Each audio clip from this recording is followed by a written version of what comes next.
My husband asked me to sign over a $3 million house. I rejected, and he kicked me out at midnight while I was pregnant, closing all the doors. I walked 18 kilometers to reach my parents' home.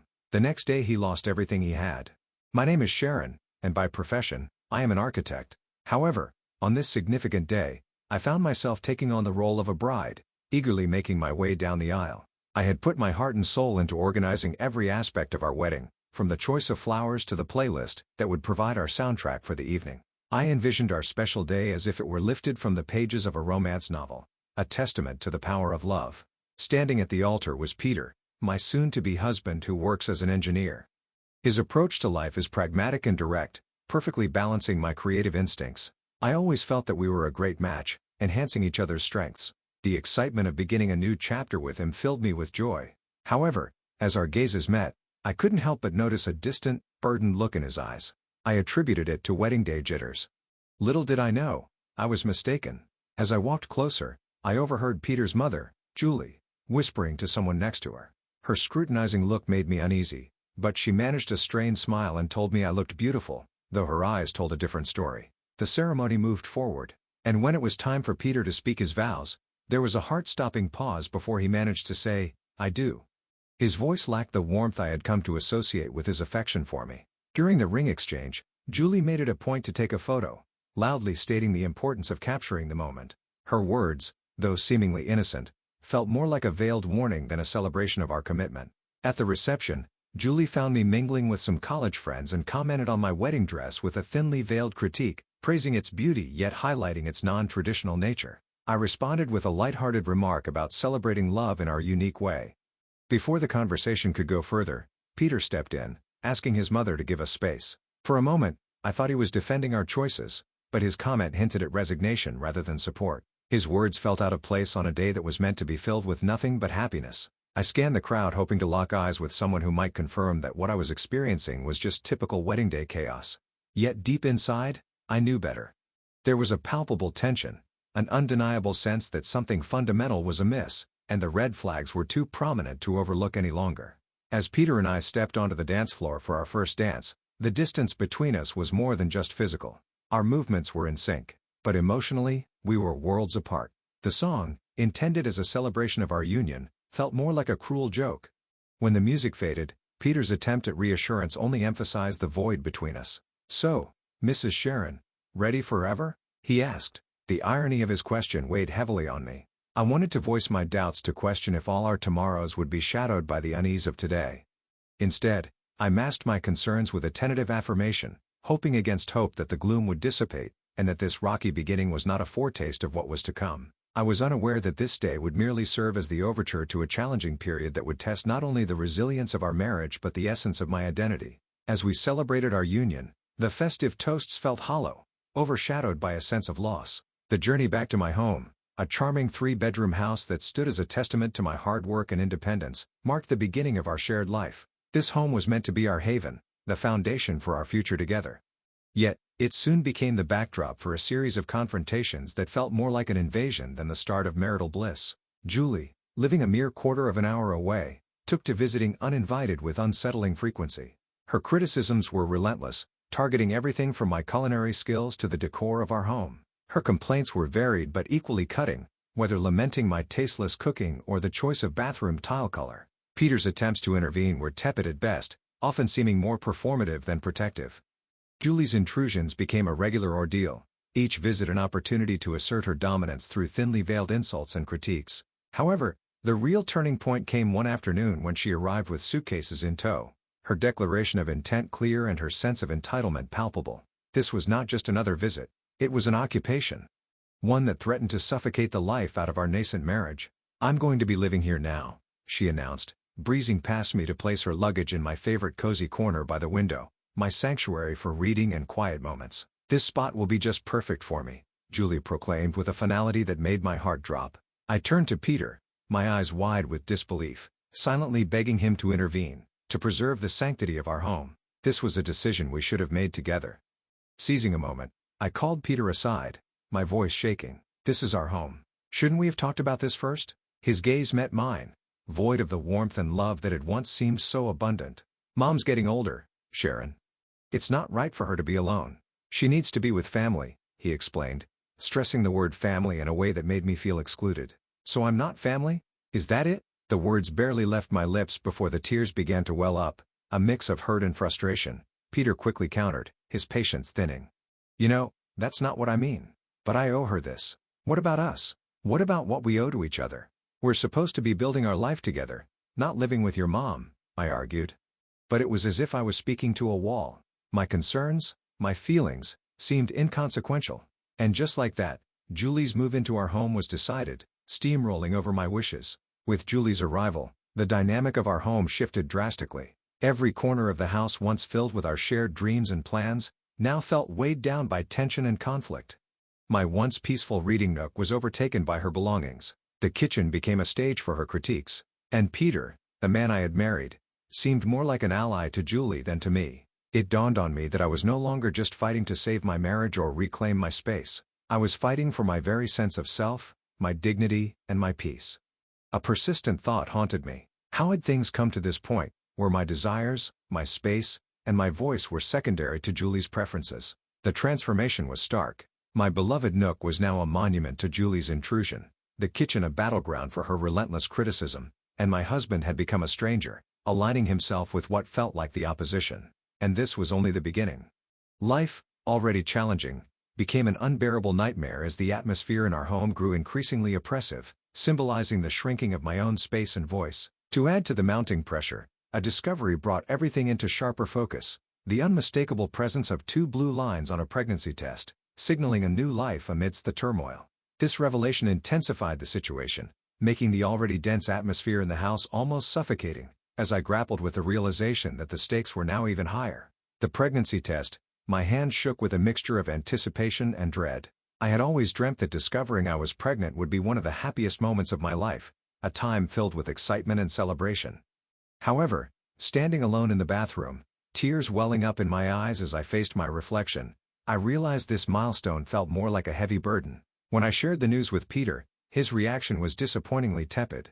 "Well, that's something," he muttered, quickly diverting the conversation to a renovation idea his mother had proposed. It became clear that Julie saw my pregnancy not just as news, but as her new project. She took it upon herself to oversee every aspect of it, from what I ate to where I would give birth, all under the guise of being helpful. Julie's interference quickly escalated into a form of control. She scrutinized everything I ate, casting judgmental glances at even the simplest of meals and questioning my weight management, despite my assurances that my diet was doctor-approved. "Doctors these days have no clue," she'd scoff dismissively, convinced that her dated wisdom surpassed modern medical advice. As the pregnancy progressed, Julie's demands grew more outrageous. She transformed my home into her domain, expecting me to maintain it to her standards, disregarding the fact that I was pregnant and needed rest. "Sharon, why isn't the living room clean yet?" she would demand from her spot in my once peaceful reading nook, now commandeered as her base for endless phone scrolling and TV watching. My protests of fatigue fell on deaf ears, with Julie insisting that pregnancy was no excuse for laziness. Peter's silence throughout these exchanges only added to the strain. His lack of support became painfully obvious, especially during a dinner that erupted into an argument over baby names. Julie's harsh criticism of my chosen name was the last straw. "Enough, Julie. This is my child, and I will decide how to raise them," I countered, my patience exhausted. Her reaction was one of indignation, as if my asserting some control over my own life was a personal affront. Peter's attempt at peacemaking, siding with his mother and labeling me as emotional, only deepened the chasm between us. I was left feeling more isolated than ever, trapped in a home that had become a battleground, where my voice seemed to matter less and less. This wasn't just about choosing a baby name anymore. It was about reclaiming my autonomy, my dignity, and the sense of belonging that had been systematically eroded by Julie's overbearing presence. Gazing into the reflection of my once shiny wedding ring, I hardly recognized the woman looking back at me. A woman who was gradually losing everything she held dear: her sanctuary, her self-respect, and most heartbreakingly, her determination to stand up for herself. It was during one of our tense confrontations that Julie, brimming with a vindictive sense of victory, delivered a blow that would alter everything. She coldly suggested that perhaps I didn't belong in their family if I couldn't navigate a simple family disagreement. Peter's response, or lack thereof, was perhaps the most painful part. His silence was louder and more hurtful than any words could ever be, making it painfully clear that my ordeal was not just beginning, it had been my reality for far too long. My days turned into a blur, moving through a house that no longer felt like mine, clinging to the only beacon of hope I had left the life growing inside me. Yet even this small comfort felt under siege in the toxic environment I found myself in. The breaking point came one frigid evening during yet another excruciating family dinner. Despite my efforts to prepare a flawless meal, Julie's criticisms were relentless, attacking everything from the food seasoning to its preparation. Her words felt like physical blows, each comment a strike against my already wavering confidence. But it was her next jab that cut the deepest, questioning my capability as a mother based on my supposed inadequacy in managing household chores. Peter's agreement with her was the final blow, pushing me over the edge. Fueled by a mix of anger, accumulated resentment, and sheer desperation, I found my voice. Step it up? I've been carrying our child, taking care of our home, and enduring endless criticism from your mother, and you're telling me to step it up? The shock on their faces said it all, but I was past caring. For too long, I had allowed myself to be diminished and belittled, but in that moment, I reclaimed my voice. I'm done. I can't do this anymore, I declared, the clarity of my decision piercing through the years of suppression. It was a declaration of my refusal to tolerate any more disrespect or emotional torment. I was ready to fight for myself, for my child, and for a future free from the shadows that had darkened my life. My voice broke as I spoke. I refuse to raise my child in a place where their mother is constantly belittled. If this is what being a family means to you, then I want no part in it. With those final words, I left the dinner table behind, their stunned silence echoing in my wake. Grabbing only the essentials, I made my way to the door, my hands trembling as I reached for the knob, eager to escape the suffocating atmosphere. Julie, ever the antagonist, chose that moment for her most cutting remark yet. And where do you think you're going? This is Peter's house, not yours. I stopped and faced her, my resolve hardening. Actually, Julie, this house is mine. I bought it. I decide who stays and who goes. Peter's voice broke through, tinged with desperation. Sharon, please, let's discuss this. But I was beyond negotiation. There's nothing left to discuss, I replied. My tears are testament to the pain of my decision. Stepping out into the cold night felt like stepping into a new chapter of my life, one filled with uncertainty, but also a sense of liberation. The door closing behind me signified the end of a tumultuous saga, a final farewell to a life I could no longer bear. I walked away, each step a mixture of pain and determination, propelled by the need to reclaim my autonomy. The journey to my parents' home was a blur of cold, fatigue, and heartache. Just a short distance from my haven, a misstep caused me to stumble and fall, the physical pain a mere echo of my inner turmoil. Yet, this fall did not deter me. It only strengthened my resolve. Reaching my parents' doorstep, the concern in their eyes mirrored the gravity of my situation. As they ushered me to the hospital, I realized that this moment of vulnerability marked not just an end but a beginning.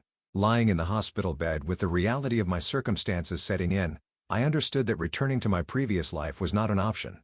This breaking point was a crucial step towards reclaiming the life and dignity that had been eroded away, a painful yet essential transition towards healing and independence.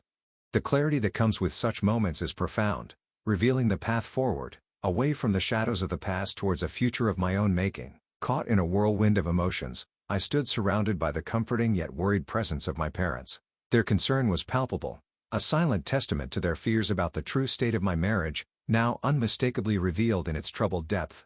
Breaking the heavy silence, my mom voiced her concern, her words heavy with the weight of the unfolding reality. Sharon, love, what's your plan now?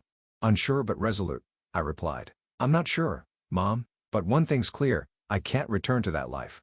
Not now, not ever. My declaration, more confident than I anticipated, seemed to echo my newfound determination. My father, who'd been pacing anxiously, paused to reassure me, emphasizing that their support was unwavering regardless of my choice. He reminded me to consider not just my own future, but that of the life growing inside me. His words prompted a silent acknowledgement from me. My mind had been a battlefield of scenarios, each uncertain yet laced with the possibility of a fresh start. The unexpected buzz of my phone broke through my thoughts, a message from Peter. A plea for communication. But to me, his timing was a door long closed. His words, unseen, were left in the void as I turned off my phone, a symbolic end to our dialogue. My next steps were clear, marked by action rather than words. Reaching out to a family lawyer was my first decisive act towards ending the turmoil of my marriage.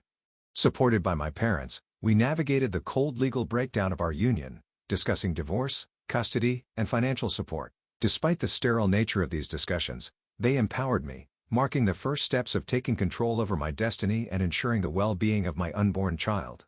Within a week, Peter and Julie received the formal notices: divorce papers for Peter and an eviction notice for Julie from the home that was legally mine. Included were demands for a substantial child support and compensation for the emotional turmoil I had endured. Though drastic, these actions were necessary, severing the ties that had long bound me to a life of despair. When I finally re-engaged with my phone, it was flooded with Peter's attempts to reach out. His messages conveyed a mix of regret and a desire for reconciliation, but the scars left by nights of humiliation, years of neglect, and Julie's calculated malice, all silently condoned by Peter, were too deep. The brief temptation to hear him out was quickly overshadowed by the memory of the pain endured. This moment wasn't just about ending a chapter, it was about reclaiming my story. One where the shadows of the past no longer dictated the brightness of my future. The love I once felt for him had been completely overshadowed by the sorrow of our failed marriage.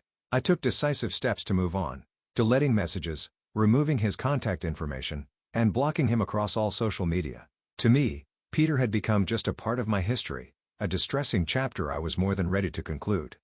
Despite knowing the road ahead would be fraught with its own obstacles, divorce is complicated. Even more so with a child on the way, I was finally navigating my own life's direction, stepping out from the shadow that had enveloped me towards a future filled with hope. The day of the court proceedings, the room was filled with that distinct, sterile chill characteristic of spaces where fates are decided. My lawyer sat beside me, her posture exuding assurance, while my parents offered silent, steady support from behind. Across the aisle, Peter appeared lost, the reality of the situation dawning on him, while Julie's expression was one of shock and defiance. As the session began, the judge walked in, prompting everyone to rise. The process that followed was a flurry of legal jargon, with accusations and evidence laid bare. It was as if Julie and Peter were seeing their actions for the first time, not just through the legal lens but mine as well. When it came to Julie's turn to speak, her usual confidence was absent. She attempted to justify her actions as concern for her son's welfare, but her explanation fell flat, especially under the judge's skeptical gaze. Judge Nina R. Morrison's verdict was clear and firm. I was granted a full divorce and sole custody of our unborn child. Peter was ordered to provide child support, and Julie, faced with a hefty fine for her emotional abuse and harassment, was visibly shaken. As the judge's gavel fell, a sense of liberation washed over me, though it was not without a tinge of sadness. My marriage had concluded not with dramatic confrontations but through the quiet shuffling of papers and the firm voice of justice. This chapter of my life was closed, paving the way for a new beginning, free from the chains of the past. Gaining my freedom came at a price I'd never envisioned on the day I pledged my vows. As we exited the courtroom, Peter approached with a bewildered look, expressing his sorrow and disbelief at how our lives had unraveled. Looking into his eyes, I no longer saw my future, but rather a profound emptiness where love once resided. I never imagined this would be our end, Peter. But apologies can't undo what's been done, I told him, decisively turning away to leave the past behind. Julie sought my gaze, possibly hoping for a sign of forgiveness or recognition, but I couldn't afford her that closure. She had taken too much from me, and I refused to let her see how deeply she had affected my life. Stepping outside, the world seemed to embrace me anew, with the sun shining brighter and colors more vivid. It felt like I was viewing life with a fresh perspective, one not dimmed by the shadows of turmoil. My mother's embrace and words of pride brought tears to my eyes. "You're truly free now, Sharon," she said, her emotion evident. "I couldn't have faced this without you and Dad," I responded, feeling an immense gratitude for their unwavering support. That evening, in the solitude of my home now solely mine, I felt a deep tranquility. Alone, yet far from lonely, for the first time in a long stretch, I was free to live by my own standards. The path ahead as a single mother seemed daunting, yet as I felt my unborn child's subtle movements, confidence washed over me. We would manage.